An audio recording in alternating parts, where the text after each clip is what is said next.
So I've got some scrap wire here, and so looking at the show and in the instruction corrections that the company provides for the painting guide, there are wires hanging all around the backside and attached to these little guys here. So what I've done is to simply cut up some really thin scrap wire that I had laying around, and I'm just going to glue this into random places. There's a few kind of specifics about where this stuff should go, however, at this scale, I really don't think that matters too much. Let me get my magnifying glasses on here. And wires in the pictures are in fact red, black, white, common colors like that, so this really makes it ideal, because I don't have to do any extra painting on this now, which is a nice thing in my mind.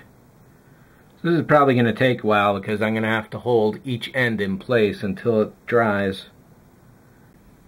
So here's a look at the wiring job I did.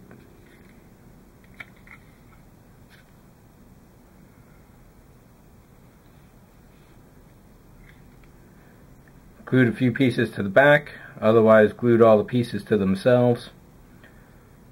The one definite thing I got accurate, if accuracy counts in this case, is getting a wire from the top of this piece down to the bottom there.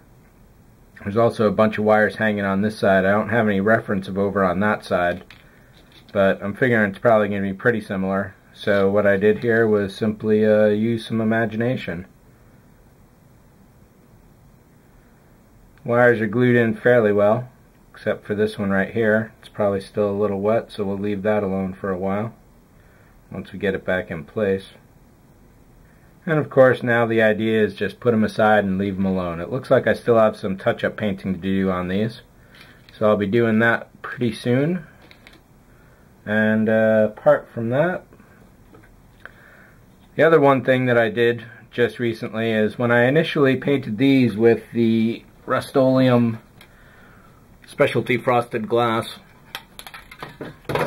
I just did the back sides with as light a single pass as I could. That looked pretty good, but I wanted to do both sides and I gave them some fairly heavy coats, and they look pretty sweet. They definitely pass light really nicely.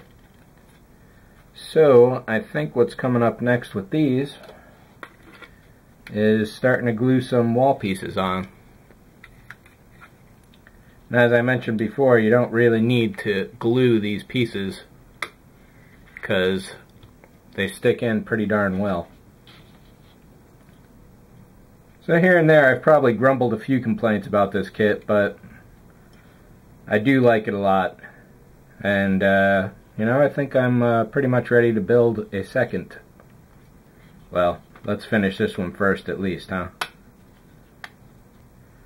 So it looks like a couple of these wires are going to be in the way of the silver tube things. And it should be possible to push these aside with some relative ease. Yeah, this will work good. Guess there wasn't any particular way that I could have really planned for having those wires there and interfacing with these tubes, but it also looks like these, I don't know, what are those, egg holders? Call them egg holders for now. Yeah, it definitely works nicely. So it's a little crowded, but you know what? I like that. I like that a lot. Alright, so there's one of them. Let's see how this one looks. I really love this photo etch on here. It gives it a really nice feeling. Looks like this little guy is going to be in the way, so we'll move him up a little. Move that one. Oh, it still works. And finally,